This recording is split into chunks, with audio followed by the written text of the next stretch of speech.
സജ്ജനങ്ങളെ, നാലമ്പല ദർശന പുണ്യം എന്ന് പറയുന്നത് കർക്കിടക മാസത്തിൽ എല്ലാവർക്കും വേണ്ടുന്ന, അല്ലെങ്കിൽ നമ്മൾ നമ്മുടെ ഭക്തിയോടുകൂടി ഭഗവാനെ സ്മരിച്ചുകൊണ്ട് നമ്മൾ ഭഗവാന്റെ ദർശനം നടത്തേണ്ട സമയമാണ്.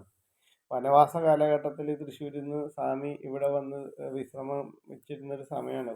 14 വർഷത്തെ വനവാസ കാലഘട്ടം എന്ന് പറയുന്നത്, അതിൻ്റെ ഒരു യാത്രയിൽ സ്വാമി ഇവിടെ വന്ന് വിശ്രമിച്ചു എന്നാണ് നമ്മുടെ ഐതിഹ്യം. അങ്ങനെ ഈ ഓരോ സ്ഥലങ്ങളിലും സ്വാമി വിശ്രമിച്ച സ്ഥലത്ത് ഇപ്പോൾ തൃശ്ശൂർ നാലമ്പലമുണ്ട്, എറണാകുളം ജില്ലയിൽ നാലമ്പലമുണ്ട്, കോട്ടയം ജില്ലയിലുണ്ട്, ഇടുക്കിയിലുണ്ട്. അപ്പോൾ അങ്ങനെ പല ജില്ലകളിലായിട്ട് സ്വാമിയും ദേവിയൊക്കെ വന്ന് വിശ്രമിച്ചിരുന്ന ഒരു സ്ഥലമാണ്. അപ്പോൾ ഈ ക്ഷേത്രത്തിൽ വന്ന് നമ്മൾ തൊഴുത് മടങ്ങി, 4 ക്ഷേത്രങ്ങളിലും കഴിഞ്ഞ് ഇവിടെ വന്ന് സ്വാമിയെ കണ്ട് തൊഴുത് മടങ്ങി. വേലൻപാട്ടുണ്ട്, ഇവിടെ തൊട്ടടുത്ത് മീനൂട്ടുണ്ട്.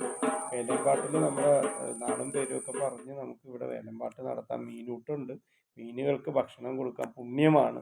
അപ്പോൾ ഇത് അതുപോലെ തന്നെ തട്ട് സമർപ്പിക്കുക, അങ്ങനെ കുറേ കാര്യങ്ങളുണ്ട്. അപ്പോൾ ഇതെല്ലാം ചെയ്യുന്നൊരു ക്ഷേത്രമാണിത്. ഇവിടെ വരിക. അതുപോലെ തന്നെ നമ്മുടെ മാമലശ്ശേരി കഴിഞ്ഞ് നമ്മളുടെ തൊട്ടടുത്ത് ഭരതസ്വാമി ക്ഷേത്രമുണ്ട്. നാളെ വീണ്ടും ആ ഭരതസ്വാമി ക്ഷേത്രത്തിൻ്റെ വീഡിയോസുമായിട്ട് നീലവൈഡൂര്യത്തിൻ്റെ അടുത്ത എപ്പിസോഡ് വരുന്നതായിരിക്കും.